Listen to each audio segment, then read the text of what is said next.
បាទសួស្តីបងប្អូនទាំងអស់គ្នាបាទថ្ងៃនេះខ្ញុំនឹងលើកយកនៅការបង្រៀនខ្លីមួយទាក់ទងនឹងការបង្កើត account Gmail បាទជាដំបូងបងប្អូនទាំងអស់គ្នាត្រូវចូលទៅក្នុងកម្មវិធីអ៊ីនធឺណិតអាចជា Google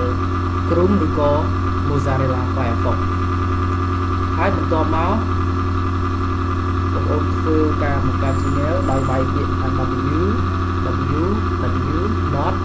www.gmail.com អូខេចូលសិន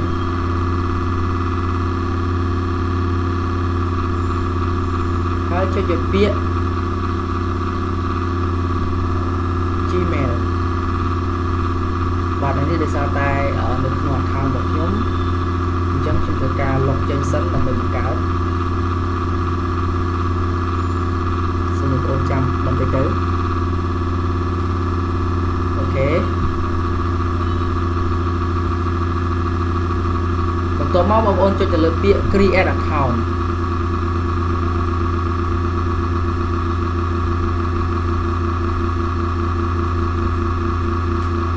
អូខេកន្លែងនេះមាន name ឲ្យយើងពេញ first name last name អូខេដាក់មកដាក់ថា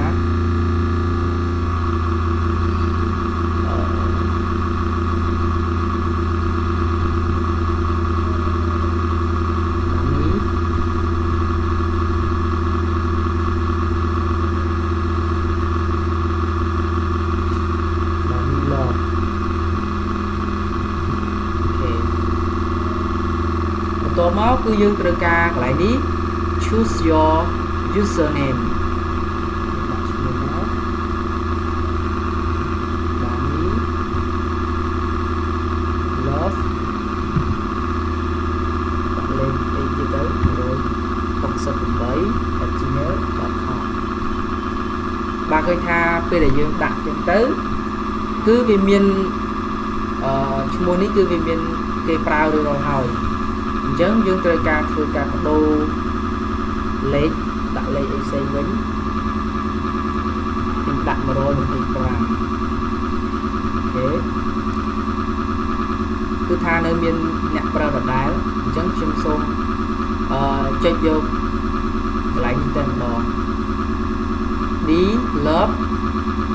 4000នេះមានន័យថាអត់ទាន់មានអ្នកប្រើទេអូខេ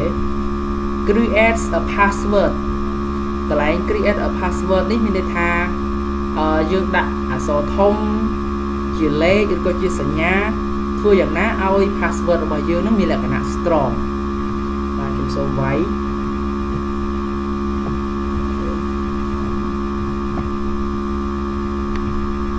ខេ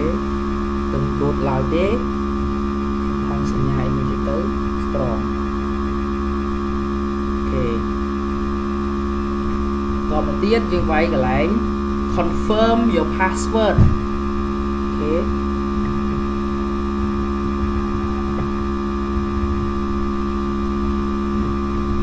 បន្ទាប់មកកន្លែងនេះគឺយើងគេឲ្យយើងធ្វើការជ្រើសរើសពីថ្ងៃខែឆ្នាំកំណើតកន្លែងនេះគេឲ្យយើងរើសខែចំណាក់ខែ January ថ្ងៃទី1ឆ្នាំ1995អញ្ចឹងទៅក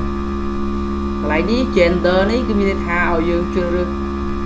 ភេទចំណាក់ភេទអូខេ male កន្លែងនេះគឺ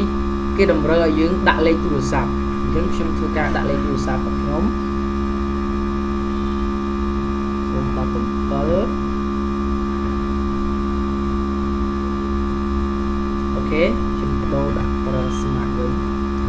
អូខេគឺលេខនេះដែលខ្ញុំបានដាក់រួចរាល់ហើយដែលខ្ញុំធ្លាប់ប្រើម្ដងគឺ086 207616អូខេកន្លែងនេះ your current email address មានថាយើងមាន email អ្វីផ្សេងមួយទៀតដើម្បីដាក់នៅពេលណាដែល Gmail របស់យើងវាខូចឬក៏វាមានបញ្ហាអ្វីផ្សេងយើងអាចឲ្យក្រុមហ៊ុន Google នឹងគាត់ផ្ញើនៅ Gmail របស់យើងនឹងចូលតាមរយៈ mail មួយនេះក៏ប៉ុន្តែយើងអត់បាច់ដាក់ទេហើយកន្លែងនេះគេឲ្យយើងនឹងដាក់វាយលេខដែលនៅក្នុង app នេះមាន អូខេហើយបន្ទាប់មកកន្លែងនេះគឺ Cambodia ត្រូវហើយអញ្ចឹងយើងត្រូវដាក់ tick លើនេះហើយយើងចុចពាក្យថា next step អូខេបន្តិចទៀតនេះគឺខាងក្រុមហ៊ុនGoogle ហ្នឹងគាត់នឹងផ្ញើនៅសារដើម្បីយកមកដាក់ក្នុងកន្លែង password ដើម្បីបានអាចបាននៅគេហៅថាលេខកូដនោះយើងទៅចុចកន្លែងនេះគឺថាឲ្យផ្ញើ should you how should we send your code គេមានថាតើយើងផ្ញើអាចផ្ញើកូដហ្នឹងមកតាមរយៈអីទី1 send តាម SMS ជាតិចទី2 send តាម voice call ជាសំឡេងអញ្ចឹងខ្ញុំជ្រើសយកតិចអញ្ចឹងទៅហើយយើងចុច continue អូខេ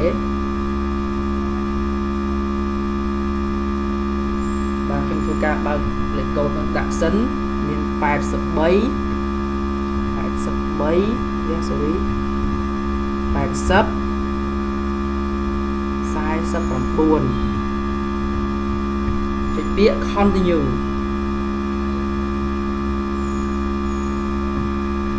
អូខេ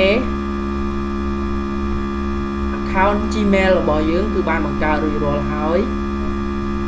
យើងអាចបន្តចូលទៅក្នុង Gmail របស់យើងពាក្យ continue to Gmail បាទវាដើរចូលទៅហើយ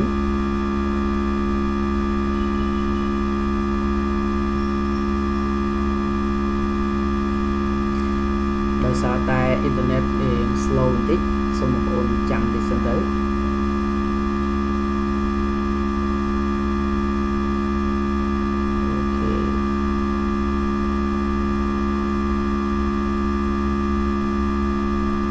អូខេ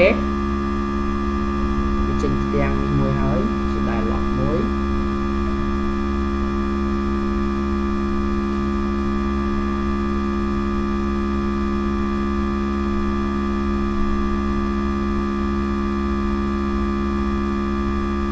បាទ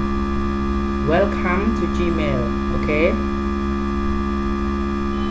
បន្ទាប់ពីនឹងមកគឺត្រូវបងប្អូនទៅចុច next step រហូតដល់បន្ទាប់នេះវាដល់ចប់អូខេ next step next step next step next step មួយទៀតអូខេវាថាអស់ហើយអញ្ចឹងយើងអាចចូលទៅកាន់ Gmail របស់យើងបាន go to Gmail អូខេ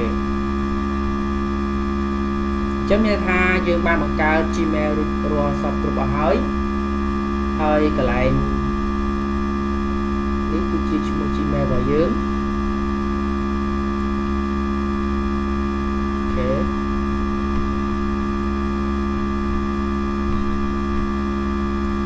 អូខេដូច្នេះការបង្រៀនក្នុងការបង្កើត Gmail របស់ខ្ញុំក៏បាន